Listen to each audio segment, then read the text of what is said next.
The sports cars arrive by 2020. Lotus plans to add to all new cars and stuff to its lineup. Lotus hasn't done much in the US for the past several years. It still sells an updated version of the Evora that we first drove back in 2009.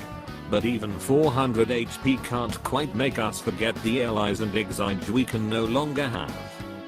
That said, anyone interested in an exceptionally quick track only car can still pick up the ultra hardcore Lotus 311. But by 2022, that's going to change drastically. Automotive News reports that over the next 4 years, Lotus plans to add to all new sports cars and stuff to its lineup.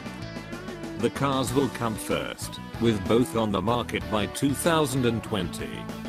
The sub will arrive 2 years later.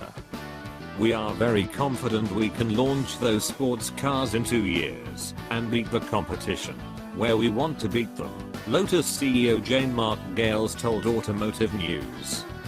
We will never be number one in luggage space, but we will be in handling. One of the new cars will sit on an updated version of the Evora's bonded aluminum platform, while the other will use a more expensive carbon fiber tub similar to the ones commonly found in supercars. Gales didn't give many more details or even say which will be introduced first, but he did suggest the second car will be a Nürburgring eater like the 311. It will be something similar but much more civilized, because the 311 is pretty raw, said Gales. As for the sub, Gales didn't say much. In the past, though, he said it will still be light, aerodynamic, and the best handling vehicle in its class. He also expects this sub to quickly become Lotus bread and butter. The tiny British automaker only sold 1,600 cars worldwide last year, but Gales believes sales will eventually break 10,000 per year once the lineup includes the upcoming crossover. Such a massive increase in demand, however, will require a massive production expansion.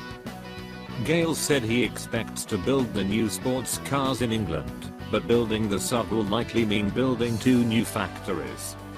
One will probably be in China, but the location of the second one is still undecided. I can imagine 2 places worldwide, and I would love one to be in the UK, but there are many things we need to discuss. Brexit casts a shadow over everything, Gales said.